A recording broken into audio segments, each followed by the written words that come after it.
Hello friends, welcome to the exam hacker YouTube channel. दोस्तों, जैसा कि हम लोग यहाँ पे ज्योग्राफी जो बीपीएससी मेंस की ज्योग्राफी के जो क्वेश्चंस हैं उसको हम लोग डिस्कशन कर रहे हैं। और इस डिस्कशन में आज देख लेते हैं किस प्रश्न को यहाँ पे आज हम लोग सॉल्व करेंगे। तो आज का प्रश्न है यहाँ पे have some why have slum area expanded in the urban centers of India during the last 3 decades. How do they influence the urban environment? Hindi में यहाँ पे पिछले 3 दशक में भारत के नगरों में गंदी बस्तियों का फैलाव क्यों हुआ है। ठीक है, यहाँ पे स्लम को गंदी बस्तियाँ बोला है, या स्लम को मलिन बस्तियाँ भी बोलते हैं, या स्लम को झुग्गी बस्तियाँ भी बोलते हैं। ठीक है, तो यहाँ पे पूछ रहा है कि पिछले 3 दशक में भारत के नगरों में जो मलिन बस्तियाँ का फैलाव क्यों हुआ, ये नगरीय पर्यावरण को कैसे प्रभावित कर रहे हैं। ठीक है, तो क्वेश्चन के 2 पार्ट हैं। फर्स्ट पार्ट में पूछ रहा है कि जो हमारे पिछले 3 दशक में, 3 दशक का मतलब है अभी हमारा मान लो 2022 चल रहा है, तो 1 दशक पहले 2012 चलेगा और दूसरे दशक पहले 2002 चलेगा। 3 दशक पहले आप बोल सकते हो 1992।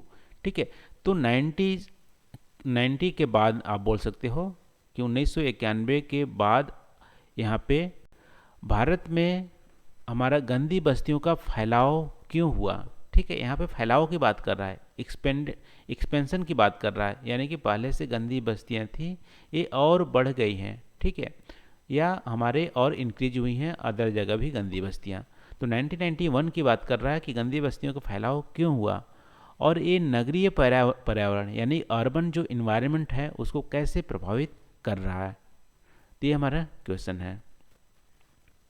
तो चलो दोस्तों, आज का वीडियो स्टार्ट करते हैं। और सबसे पहले हम लोग बेसिक से स्टार्ट करेंगे कि गंदी बस्तियां होती क्या हैं। ठीक है, फिर हम लोग यहाँ पे देखेंगे कि हमारी गंदी बस्तियां की जो एक्सपेंड होने का क्या रीजन्स हैं, पहले क्या रीजन्स थी, और 3 दशक पहले यानी कि 1991 के बाद यहाँ पे आप देख सकते हो इसके बाद क्या हमारा मेजर ऐसा इवेंट हुआ था जिसके चलते हमारी गंदी बस्तियाँ हमारी फैलती गई। तो सबसे पहले स्लम्स की बात करते हैं। स्लम्स या गंदी बस्तियां होती क्या हैं। तो स्लम्स एक तरह से सेटलमेंट्स हैं, यानी कि रहने की जगह है, ह्यूमन वहाँ पे रहते हैं। और कैसे रहते हैं, इलीगली ऑक्युपाइड होती है वो जगह, इलीगली सेटल होते हैं। कहाँ पे, पब्लिक लैंड पे, यानी कि जो शहर होती है, अर्बन सेंटर होती है, अर्बन सेंटर में जो पब्लिक लैंड अनयूटिलाइज होती है वहाँ पे इलीगल सेटलमेंट होता है लोगों का और यहाँ पे रहते हैं, इसको बोलते हैं हमारी स्लम्स। ठीक है, ये जनरली हमारी एयरपोर्ट्स के पास जो हमारी स्पेस होती है वहाँ पर रहती हैं, रेलवे स्टेशन के पास होती है, रेलवे लाइंस या रिवर बैंक या नियर मार्केट के पास होती है, यानी कि बहुत ही सेंट्रल लोकेशन पे, बहुत ही अच्छी जगह पे जो पब्लिक लैंड होती है अर्बन एरिया में, वहाँ पे इलीगली सेटल्ड होते हैं जो एरिया, उसको बोलते हैं स्लम्स। और यूएन हैबिटेट के अकॉर्डिंग स्लम की कैरेक्टरिस्टिक क्या होती है। ठीक है, स्लम्स की कैरेक्टरिस्टिक होती है कि वहाँ पे सब स्टैंडर्ड हाउस होते हैं, वहाँ पे जो हाउस होती है उसकी क्वालिटी अच्छी नहीं होती है। ठीक है, जनरली टेंट पे होती है या हमारी टेम्परेरी वहाँ पे दीवार बनाए होते हैं और उसकी छत भी नहीं होती है। हो सकता है कि वहाँ पे प्लास्टिक से हों या वहाँ पे सीट लगाए हों। ठीक है, तो सब स्टैंडर्ड हाउस होती हैं और बहुत ज़्यादा पॉपुलेशन डेंसिटी होती है, कम एरिया में बहुत ज़्यादा लोग रहते हैं। ठीक है, ये भी हमारी कैरेक्टरिस्टिक है। और वहाँ पे अर्बन पुअर रहते हैं, पुअर लोग रहते हैं वहाँ पे, अमीर लोग नहीं रहते हैं जनरली। लेकिन टेन्योर सिक्योरिटी यानी कि उनकी जो लैंड की टेन्योर सिक्योरिटी नहीं होती है और अनसिस्टमेटिक डेवलपमेंट होती है। जो हमारी इसकी एक तरह से जो वहाँ पे घर होते हैं उनकी सिस्टमेटिक वहाँ पे अरेंजमेंट नहीं होती है, अनसिस्टमेटिक हमारी डेवलपमेंट होती है। तो ये हमारी स्लम एरिया की कैरेक्टरिस्टिक होती है। ठीक है, एग्जाम्पल तौर पे देखोगे तो इंडिया की सबसे बड़ी जो हमारी स्लम है वो कौन सी है, एशिया की सेकंड और इंडिया की सबसे बड़ी जो स्लम है वो हमारी मुंबई में धारावी साहब स्लम है। ठीक है, धारावी साहब में आप देखोगे तो लगभग 230 हेक्टेयर की ज़मीन में फैली हुई है और ये मुंबई की एकदम सेंट्रल मिडिल में लोकेटेड है। इसकी पॉपुलेशन ऐसा बोला जाता है 5 लाख से 10 लाख के राउंड, यानी 10 लाख से भी ज़्यादा हो सकती है, 5 लाख से ज़्यादा यहाँ पे है ही, लेकिन 5 लाख से 10 लाख के बीच इतने ही कम एरिया में लोग रहते हैं। और यहाँ पे लाइफ एक्सपेक्टेंसी की बात करोगे धारावी में लगभग में 40 ईयर की, यानी बहुत ही कम है। तो यहाँ पे देख सकते हो कितने सब स्टैंडर्ड रहने की कंडीशन में वहाँ पे इतने सारे लोग रह रहे हैं। ठीक है, ये हमारी स्लम का एग्जाम्पल है। वैसे मैक्सिको में जो नेजा स्लम है वो दुनिया की सबसे लार्जेस्ट स्लम में आती है। तो हमारे एग्जाम्पल हो गया स्लम्स का। 2012 की रिपोर्ट आप बात करोगे NSSO का, ठीक है, तो इंडिया में लगभग में 33,510 स्लम्स हैं और 17.4% जो हमारी है अर्बन पॉपुलेशन स्लम एरिया में रहती है। और सबसे हाईएस्ट जो स्लम एरिया का एरिया है वो हमारी महाराष्ट्र में है। तो हमारी बेसिक चीज़ें हैं स्लम्स के बारे में। अब हम क्वेश्चन पे आते हैं। क्वेश्चन में सबसे पहले पूछा था कि हमारी अर्बन जो स्लम एरिया है वो कैसे क्यों एक्सपेंड की गई लास्ट 3 दशक में। तो वैसे स्लम्स की जो हमारी मेन डेवलपमेंट होने का 2 रीजन है इंडिया में। पहला तो इंडिया में जब पार्टीशन हुआ था, पार्टीशन के चलते हमारी बहुत ज़्यादा स्लम एरिया डेवलप हुई थी दिल्ली और कोलकाता रीजन में, क्योंकि पाकिस्तान से लार्ज स्केल में पीपल आए थे तो उनके पास घर नहीं थी, तो टेम्परेरी सेटलमेंट वहाँ पे हुआ था। ठीक है, ये पहला रीजन है। लेकिन मुंबई या महाराष्ट्र में बोल सकते हो हमारी क्यों वहाँ पे स्लम डेवलपमेंट का मेन रीजन वहाँ पे था कि जो अनप्लान्ड अर्बनाइजेशन हमारे हुए हैं। ठीक है, कोई प्लानिंग वे में अर्बनाइजेशन नहीं हुआ है, अनप्लान अर्बनाइजेशन हुए हैं। तो अनप्लान अर्बनाइजेशन के बाई प्रोडक्ट ही हमारी स्लम है। ठीक है, तो इसको और यदि आप एलिबोरेट करोगे अनप्लान माइग्रेशन क्यों हुए हैं, तो यहाँ पे आप बोल सकते हो कि जो स्लम्स होते हैं अर्बन सेंटर में होते हैं और अर्बन सेंटर में हमारी क्या होती है रूरल टू अर्बन माइग्रेशन बहुत ज़्यादा हाई है इंडिया में। ठीक है, रूरल टू या पहले भी थी रूरल टू अर्बन माइग्रेशन। पिछले 3 दशक की बात करोगे तो 1991 में LPG रिफॉर्म आए थे। ठीक है, जब इंडियन इकोनॉमी को लिबरलाइज किया गया था, प्राइवेटाइज किया गया था, तो LPG रिफॉर्म के बाद हमारी जो अर्बनाइजेशन है वो और ज़्यादा बढ़ गई है। अर्बनाइजेशन बढ़ने का मतलब है कि अर्बन में लोगों की संख्या ज़्यादा हो गई है। ठीक है, अर्बनाइजेशन हमारी और बढ़ गई है, रूरल और हमारी अर्बन जो माइग्रेशन है और ज़्यादा बढ़ गई है। लेकिन वहाँ पे अर्बनाइजेशन बढ़ने के साथ साथ वहाँ पे जो अर्बन एरिया में जो इंफ्रास्ट्रक्चर थी, मेनली आप घर की बात करोगे इंफ्रास्ट्रक्चर में, तो वहाँ पे घर की कमी देखने को मिली। ठीक है, अब देखो डिमांड ज़्यादा होगी, सप्लाई कम होगी, तो वहाँ पे क्या होंगे, वहाँ पे घर नहीं होंगे। तो घर नहीं होंगे तो कहाँ पे होंगे, जहाँ पे जगह बची पड़ी है उसी में ज़्यादा डेंसिटी वाले लोग रहने, यानी बहुत ज़्यादा लोग रहने लगेंगे। ठीक है, तो स्लम्स का वहाँ पे डेवलपमेंट होने लगा जब अर्बन एरिया में हमारे घर की कमी हो गई। और यदि घर वहाँ पे अवेलेबल भी हैं लेकिन अर्बन पुअर के लिए अवेलेबल नहीं है। ठीक है, अर्बन पुअर का मतलब है कि वहाँ पे यदि मान लो बंदा 1,000 ही कमा रहा है महीने में और घर की जो किराया है वो हमारा 2,000 है, तो कैसे अफोर्ड कर पाएगा।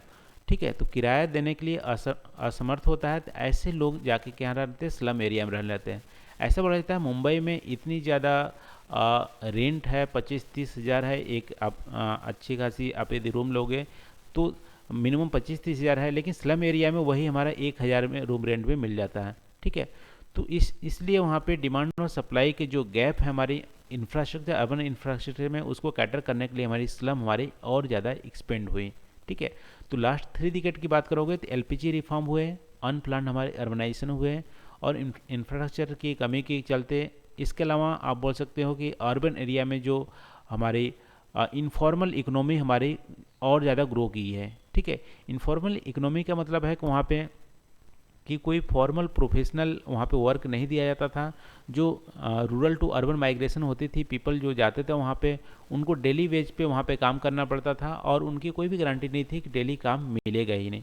ठीक है, तो ऐसे अनसर्टेनिटी वहाँ पे होती थी। इसके लिए वो रूम रेंट या अच्छे खासे घर को खरीद नहीं सकता था, इसलिए वहाँ पे अर्बन एरिया में जो स्लम पहले से थी, ठीक है, वहाँ पे और पीपल जाके और रहने लगे और उनकी जो एरिया थी और ज़्यादा एक्सपेंड हुई और जगह जहाँ पे हमारी पब्लिक लैंड थी वहाँ पे भी पीपल जाके बसने लगे।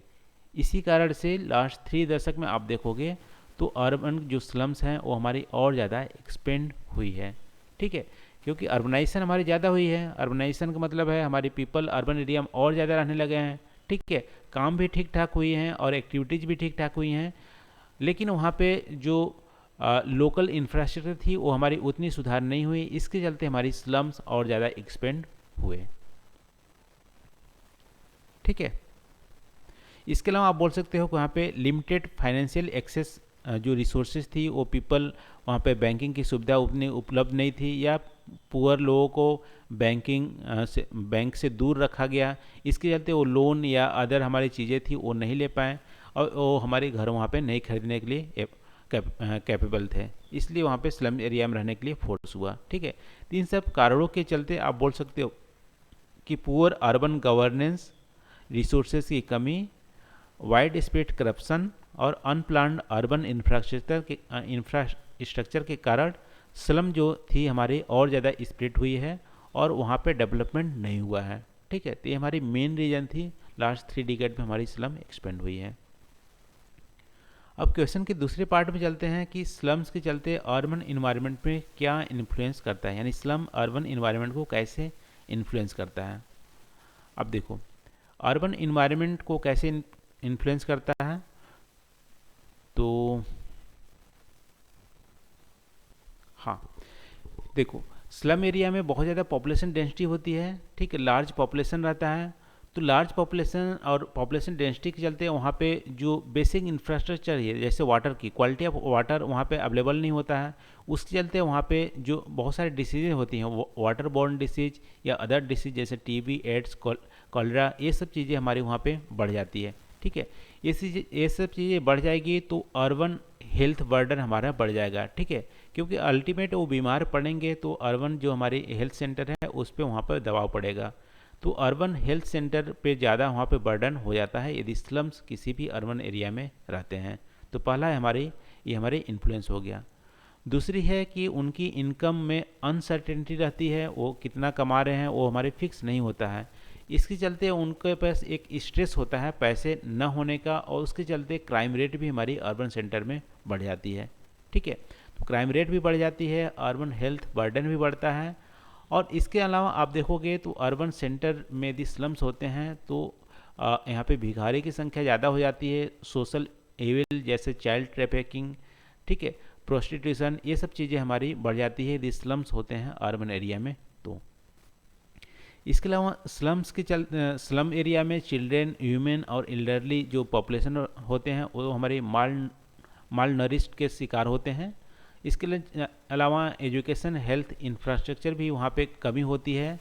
और ये तो सब हमारी नेगेटिव चीज़ें हैं, लेकिन पॉजिटिव चीज़ें हैं। स्लम्स यदि होते हैं किसी अर्बन सेंटर में तो वहाँ पे जो लेबर की अवेलेबिलिटी हमारी ईजिली हो जाती है, यानी बहुत ही सस्ते में लेबर हमारे अवेलेबल होते हैं।